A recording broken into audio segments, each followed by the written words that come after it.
Vérissure, le numéro 1 des alarmes en France. Rendez-vous sur vérissure.fr pour votre demande de devis gratuit. Vérissure présente. Sud Radio, le numérique pour tous, Vanessa Pérez. Bonjour et bienvenue dans le numérique pour tous. C'est aujourd'hui une émission spéciale législative et numérique. Alors, grande question, si le RN accède au pouvoir, la France peut-elle encore garder sa place de leader de l'innovation en Europe? Dans un contexte de changement de gouvernement, nous nous demanderons également si la France est réellement armée face à la menace cyber pendant les Jeux Olympiques. Et nous ferons également un détour sur les réseaux sociaux pour décoder les stratégies des divers partis politiques et voir jusqu'où peut aller la désinformation. Le numérique pour tous, spécial législative et numérique, c'est parti et c'est sur Sud Radio. Sud Radio, le numérique pour tous, Vanessa Pérez. Et pour commencer cette émission, je reçois le député RN Aurélien Lopez Ligori. Aurélien, bonjour. Vous êtes membre de la Commission des affaires économiques de l'Assemblée nationale et vous avez été élu député dans la 7e circonscription de l'Hérault lors des élections législatives de 2002. Alors on va commencer par le chapitre innovation, si vous le voulez bien, Aurélien. Donc on entend beaucoup de dirigeants de grandes entreprises technologiques françaises qui ont mis en garde contre les restrictions à l'immigration proposées par votre parti, qui semble-t-il menacerait l'ambition du pays de devenir le principal centre européen d'intelligence artificielle. Donc Aurélien, si le Rassemblement national venait à sortir de l'Union européenne, comment garantissez-vous la compétitivité numérique de la France à l'échelle mondiale ? Alors déjà, oui, le Rassemblement national lutte depuis des dizaines d'années contre l'immigration, la submersion migratoire.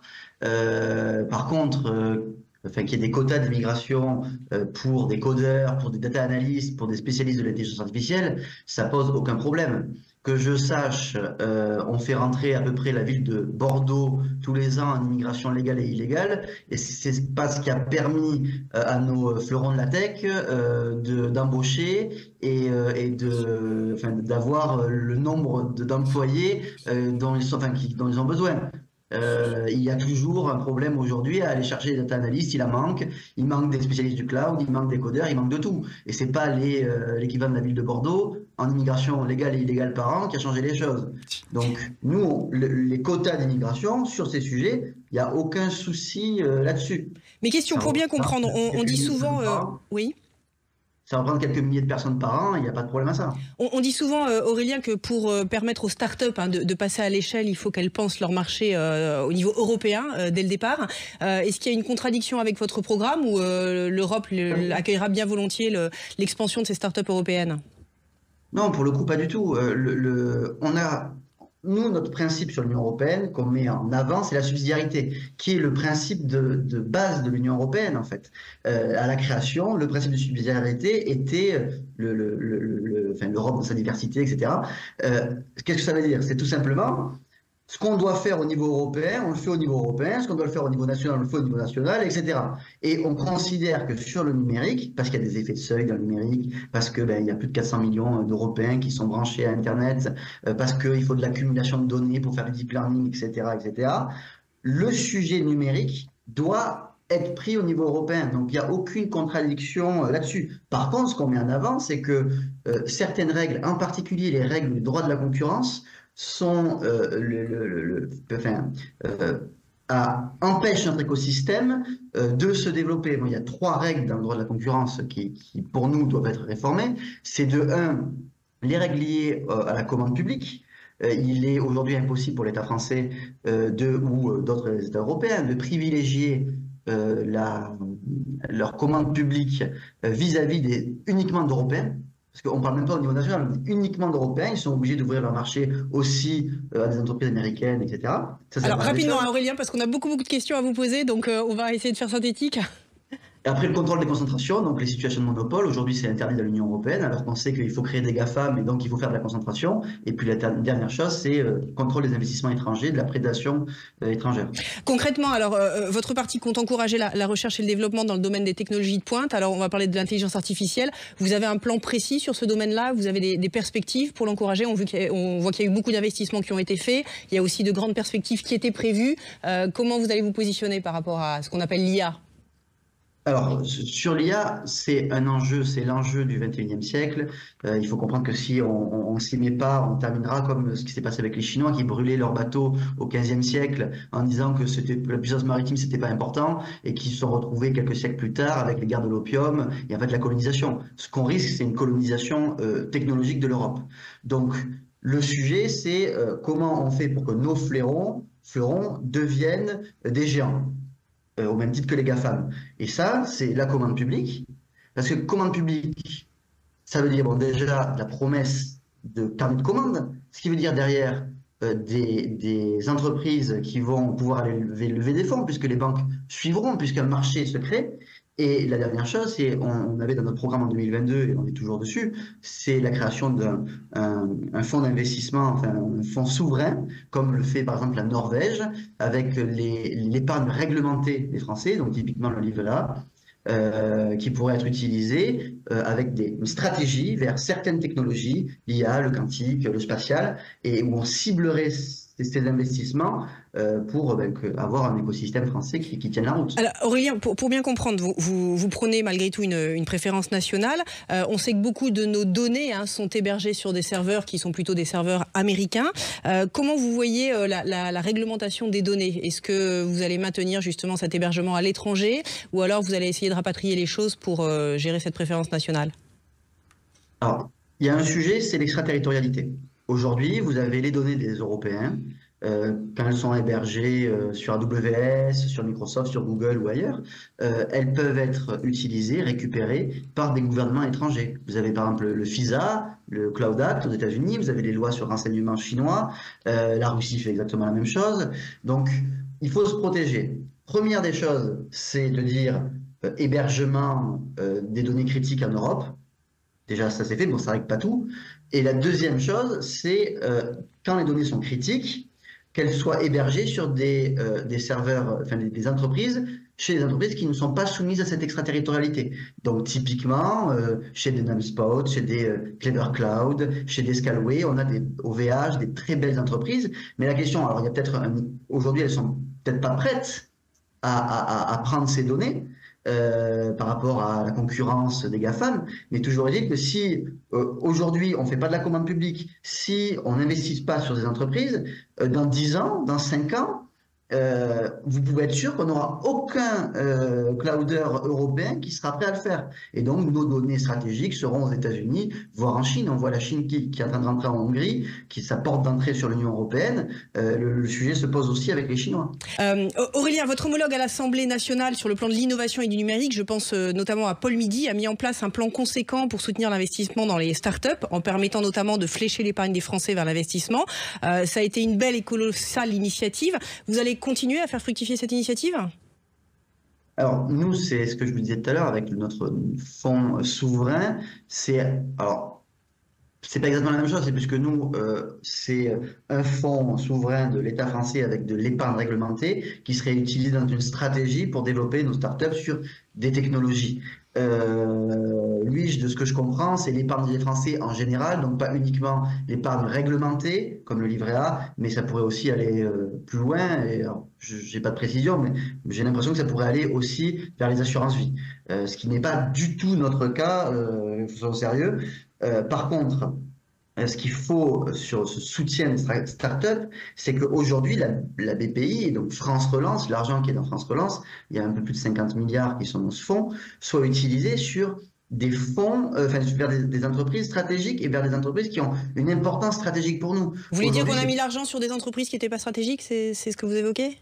Il y a 1001 projets, avec beaucoup de projets qui n'ont pas dépassé l'année, un peu plus, et surtout aussi certains projets qui ne sont pas des projets technologiques. Il faudrait que ça soit ciblé sur des projets technologiques. Quand on voit de l'argent qui est investi par la BPI dans des places de marché qui vendent des macramés éco-responsables, c'est pas de la technologie. On veut que ça soit vers du hardware, on veut que ça soit vers des technologies brevetées, et ça peut nous aider à sortir de notre ornière technologique. C'est pas un investissement partout, sans privilégier, sans stratégie, qu'on va y arriver. Il faut de la stratégie.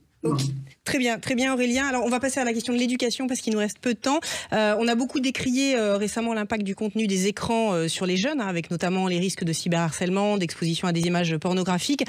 Comment concrètement vous envisagez l'intégration des compétences numériques dans le système éducatif, que ce soit du primaire au collège, même peut-être un peu plus tard? Alors, je pense qu'il faut tous qu'on lise La fabrique du crétin numérique, tout est dedans. Oui, les écrans, l'exposition aux écrans va créer des problèmes d'ordre mentaux sur nos enfants. Donc il y a plusieurs choses. Il y a déjà concrètement, vous proposez quoi, Aurélien? Réglementer. Il y a déjà des règles dans les collèges que ce soit appliqué, qu'il n'y ait plus de téléphone dans les collèges, voire les lycées. Il faut qu'on réfléchisse à ça. Il y a derrière sur le cyberharcèlement, il faut plus de moyens dans la police cyber, dans Pharos. Ils sont quelques dizaines dans Pharos aujourd'hui. Et puis des moyens pour la justice aussi, des cours spécialisés.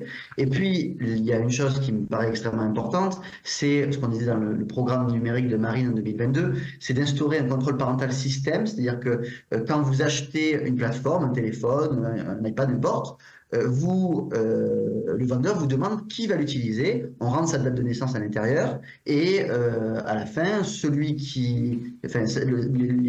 sites se débloqueront le jour où il aura sa majorité. Et après, il y a un sujet aussi qui me paraît important, c'est l'hygiène numérique. On le voit, il y a l'exemple d'Israël qui est pour moi admirable. Pour moi admirable, c'est on instruit les enfants dès la primaire à la cybersécurité. Et vous voulez faire pareil? Vous voulez faire pareil en France? Je pense qu'il y a un sujet, oui. Aujourd'hui, en fait, tout citoyen israélien, on considère qu'il peut avoir accès à des données sensibles. Et donc, dès la primaire, en plus des cours d'informatique, on lui explique à comment avoir une hygiène, ne pas laisser ses mots de passe partout. Très clair. Très clair. Et ce que fait Israël est assez intéressant et je pense qu'il faudrait s'en inspirer. Bon, et pour conclure, Aurélien, les Jeux Olympiques sont à quelques jours. Le domaine de la cyber, vous en parlez, est dans le périmètre numérique. Est-ce que vous avez le sentiment qu'on est prêt pour affronter ces Jeux Olympiques et est-ce qu'il y a des menaces concrètes pour vous qui pointent le nez? Ah oui, il y a des menaces concrètes. Après, est-ce qu'on est prêt? Je l'espère, mais j'en doute. Les fonds qui étaient, quand on a eu les grandes attaques contre les hôpitaux, les fonds qui étaient ciblés sur ces hôpitaux pour élever leur niveau cyber, la plupart de ces fonds, à cause des coupes budgétaires, ne sont pas arrivés dans les hôpitaux. Donc il y a ce sujet-là, j'ai une certaine inquiétude. Et derrière, on sait les attaques vont augmenter et on a malheureusement pas assez de policiers cyber. Aujourd'hui, l'ANSSI, il en manque au minimum 50 TP, donc emploi à temps plein. Il manque 50 personnes dans notre autorité de régulation, notre autorité en fait qui doit nous défendre sur le niveau cyber, alors que c'est un merveilleux outil et qu'on n'utilise pas assez aujourd'hui. Très bien. Mais personne pour les assumer. Merci beaucoup Aurélien Lopez-Ligori. Je rappelle que vous êtes député RN de la 7e circonscription de l'Hérault. Vous étiez. Restez avec nous, on marque une courte pause et l'on ira ensemble faire un tour dans la deuxième partie de cette émission sur les réseaux sociaux pour décoder les stratégies des divers partis politiques et candidats qui les pilotent pour conquérir votre voix. A tout de suite sur Sud Radio dans le numérique pour tous. Vérissure, le numéro 1 des alarmes en France. Rendez-vous sur vérissure.fr pour votre demande de devis gratuit. Vérissure présente. Sud Radio, le numérique pour tous, Vanessa Pérez. Et tout de suite, j'ai le plaisir d'accueillir Fabrice Eppelboin. Vous êtes entrepreneur et enseignant à Sciences Po. Et avec vous, on va décoder les stratégies des candidats sur les réseaux sociaux. Mais avant de commencer, comme on fait un peu un grand écart politique entre Aurélien Lopez et vous-même, Fabrice, j'aimerais savoir de ce que vous avez entendu, ce que vous retenez et ce que vous aimeriez amender. Il y a beaucoup de choses séduisantes. Maintenant, moi, je me souviens de François Hollande nous promettant d'abroger Hadopi quand il était en train de préparer sa candidature à l'Élysée. Depuis cette époque, je prends les promesses avec beaucoup de recul. Je suis comme saint Thomas, je crois que je vois. J'ai deux petites remarques quand même sur le programme qui nous a été présenté. La première, c'est que c'est bien gentil la commande publique, mais il faut éliminer la haute fonction publique en charge du numérique, et j'ai pas l'impression que ce soit dans le programme du RN. La deuxième, c'est que pour ce qui est du rapport entre l'immigration et les ressources dans le monde du numérique, je vais prendre juste un secteur du numérique qui est le cyber. On va rappeler qu'il y a un déficit d'à peu près 1,5 million de postes au niveau européen en matière de compétences cyber.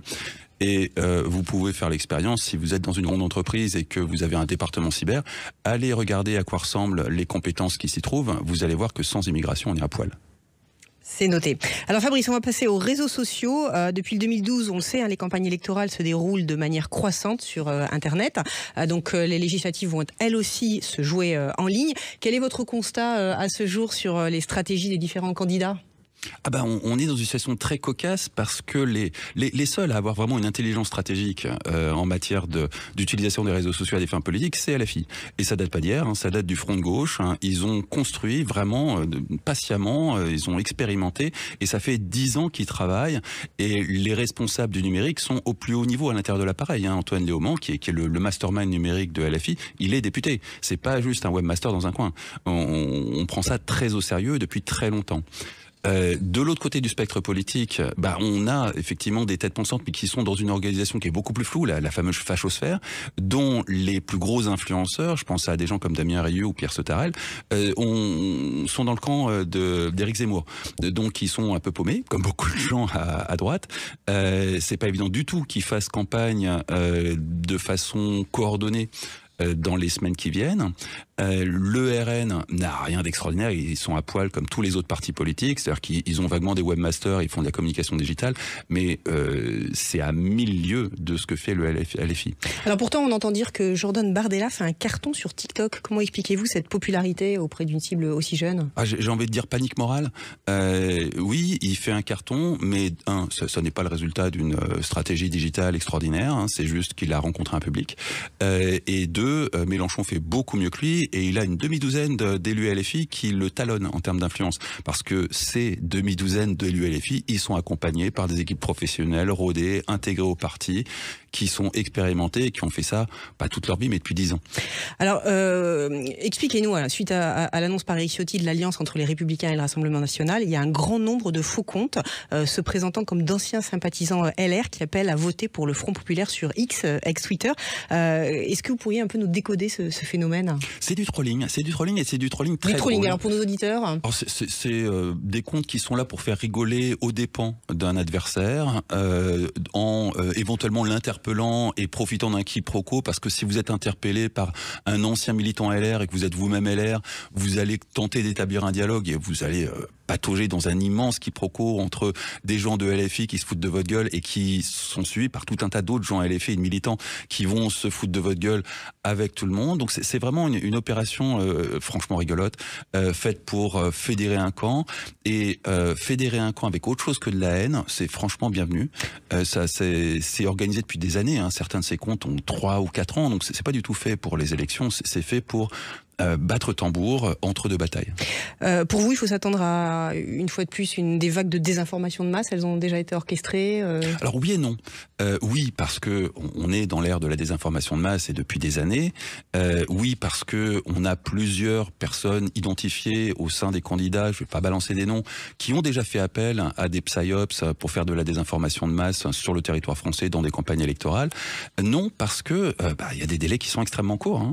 Donc Vanessa, vous êtes dans une agence de com, vous imaginez des délais aussi courts pour mettre en place, imaginer, faire signer à un client et exécuter une campagne en 3 semaines. C'est totalement infaisable. Donc ça va considérablement limiter les ingérences étrangères qui, elles aussi, fonctionnent sur un mode de gestion de projet.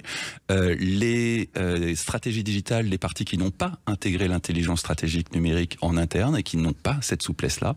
Donc, au final, la rapidité de cette campagne risque plutôt de limiter les choses. Et pour vous, un parti qui a une approche sur les réseaux sociaux avec cette intelligence dont vous parlez, ça veut dire qu'elle a des moyens et une maturité. Est-ce que ça augure aussi de sa stratégie d'innovation ? Est-ce que c'est corrélé pour vous ? Non. J'ai pas l'impression. J'ai surtout, quand on voit, parce qu'il y en a pas 50, il y a que LFI, il faut être honnête, les seuls à avoir vraiment une intelligence stratégique. Si on met de côté Éric Zemmour, qui de toute façon n'a pas beaucoup d'avenir dans cette campagne-là, il n'y a que LFI qui a vraiment réfléchi, qui a de la maturité, qui a de l'intelligence.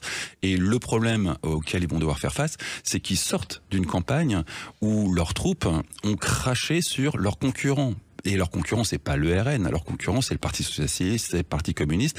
Et leurs concurrents d'hier ou d'avant-hier sont aujourd'hui leurs alliés. Donc manœuvrer un tel bateau va être très compliqué au niveau des militants. Au niveau des instances numériques, ils vont le faire d'une seconde à l'autre, il n'y a pas de souci. Mais arriver à faire en sorte que les militants qui crachaient sur leurs camarades communistes, tout d'un coup marchent de concert avec eux, ça risque de grincer, ça risque de créer quelques étincelles. Fabrice, vous m'avez partagé, quand on a préparé cette émission, que les petits tweets assassins de Sandrine Rousseau notamment, avec les sorties de route féministes sur le barbecue, etc., étaient purement contrôlés et maîtrisés. Ce n'était pas le fait du hasard. Non, vous confirmez ? C'est très contrôlé. Elle a une spin doctor numérique qui est brillante. Elle a la même stratégie qu'Éric Zemmour. Évidemment pas le même positionnement politique, mais la même stratégie du clash qui lui a offert, tout comme Éric Zemmour, une survisibilité sur les réseaux sociaux et qui lui a permis de lancer des sujets. Le barbecue masculiniste, effectivement, c'est provoque, mais ça pose un vrai problème de traces carbone et traces écologiques de notre consommation de viande. Alors évidemment, il y aurait eu moyen d'introduire le sujet de façon plus subtile, mais soyons honnêtes, il aurait été parfaitement invisibilisé. Là, elle a réussi à le poser sur la table, et ça, c'est le résultat d'une vraie réflexion sur le numérique. Après, ça divise complètement la société. Il y a des effets de bord qui sont catastrophiques. Je reviens sur les propos d'Aurélien Lopez-Ligori. Pour vous, les 3 mesures fortes du prochain gouvernement pour une France qui reste leader sur le plan européen, ça devrait commencer par quoi ? Ça devrait commencer par un constat que la colonisation numérique est là, est faite. Et que si on veut en sortir, il y a un prix très douloureux. Colonisation par les Américains ? Par les Américains. On est totalement colonisé. La plupart des infrastructures françaises reposent sur de l'AWS ou du Google ou du Microsoft, surtout du Microsoft. Il y a des relations totalement incestueuses entre l'État et Microsoft. Il y a une chasse à la corruption phénoménale qui doit être faite. Donc il faut peut-être réfléchir 5 minutes parce que la décolonisation, ça a un coût économique colossal. Absolument colossal. Donc ça va pas être si simple que ça à manœuvrer. La chasse à la licorne, c'est à mon sens une illusion totale. La licorne, c'est bien gentil, mais ça ne vit qu'aux États-Unis, dans un pays où la capitalisation boursière des plus grosses sociétés technologiques représente pour une seule d'entre elles plus que le CAC 40 entier réuni. Et donc on peut espérer effectivement construire des licornes parce qu'il y a des possibilités. Les licornes, rappelez-nous, c'est une capitalisation boursière. C'est une capitalisation boursière pour une start-up qui dépasse le milliard. Ce qui paraît délirant en France, mais aux États-Unis, Apple fait 3000 fois ça. Donc ce n'est pas totalement délirant aux États-Unis, ça l'est en France. Donc top 3, la décolonisation, ok. La décolonisation, c'est quelque chose qui se réfléchit. La commande publique, c'est beaucoup plus compliqué que ça. Le rôle de l'immigration dans la main-d'œuvre numérique, alors là, ça catastrophique, mais cataclysmique. C'est bien gentil de prévoir des quotas, mais il faut aussi prévoir d'être séduisant. Et le moins qu'on puisse dire, c'est qu'on va perdre en séduction si on arrive dans ce scénario. On a affaire à une main-d'œuvre qui est très grassement payée et qui est demandée dans le monde entier, pas qu'en France. Donc là-dessus, il faudra aussi anticiper des conséquences qui ne peuvent se traduire qu'en un effondrement des ressources disponibles. Et notamment sur le cyber, ça va poser d'énormes problèmes. Aurélien disait tout à l'heure évoquer le fait qu'on n'est pas tout à fait prêt en termes de menaces cyber. Quelle est votre position ? On va bien voir. Je n'ai pas d'informations particulières et je pense de toute façon que la grande crainte cyber à l'occasion des Jeux Olympiques est un peu disproportionnée. Certes, on va avoir une multitude de tentatives pour plus ridiculiser la France que porter un réel préjudice, mais les réelles menaces cyber qui menacent la France, elles sont pas liées aux Jeux Olympiques. Elles sont liées à la sécurisation des systèmes bancaires, au réseau électrique, à des choses comme ça qui sont infiniment plus graves que juste des Jeux Olympiques qui pourraient mal se passer. De toute façon, ils vont mal se passer. On est déjà ridicule aux yeux du monde. C'est pas les Jeux Olympiques qui vont redorer quoi que ce soit. 1 minute pour conclure, Fabrice. Si l'on a un parti des extrêmes, pour vous, la France est appelée à ne plus être leader sur le marché de la technologie et de l'innovation au niveau européen ? Au niveau européen, on peut continuer à s'en sortir. Le problème, il n'est pas au niveau européen, il est au niveau mondial. On a déjà largement décroché en termes de PIB par habitant depuis 10 ans par rapport aux États-Unis. Ce qu'on cherche à rattraper, ce qu'on cherche effectivement à rattraper, ce qui est complètement idiot, c'est les États-Unis. Là-dessus, la course est perdue depuis 10 ans, c'est fini. Au niveau européen, il y a d'autres stratégies, à mon sens, à explorer. Typiquement, investir dans un tissu de PME du numérique, plutôt que de tout miser sur le rouge avec une licorne qui, dans le meilleur des cas, terminera effectivement avec une valorisation à 1 milliard, rachetée par les Américains. Donc ça ne mène à rien. Le crédit impôt recherche sert pour l'essentiel à financer de la R&D américaine. On est aujourd'hui l'arrière-boutique, le sweatshop des États-Unis en termes numériques. Et j'insiste, sortir de ça est loin d'être évident et peut s'avérer être une catastrophe. Merci beaucoup Fabrice Eppelboin, Aurélien Lopez-Ligori, merci également. Le numérique pour tous, c'est fini pour aujourd'hui. Je vous souhaite une excellente fin de week-end et je vous dis à la semaine prochaine. Et n'oubliez pas d'aller voter. Sud Radio, le numérique pour tous, Vanessa Pérez. Avec Vérissure, le numéro 1 des alarmes en France. Rendez-vous sur vérissure.fr pour votre demande de devis gratuit.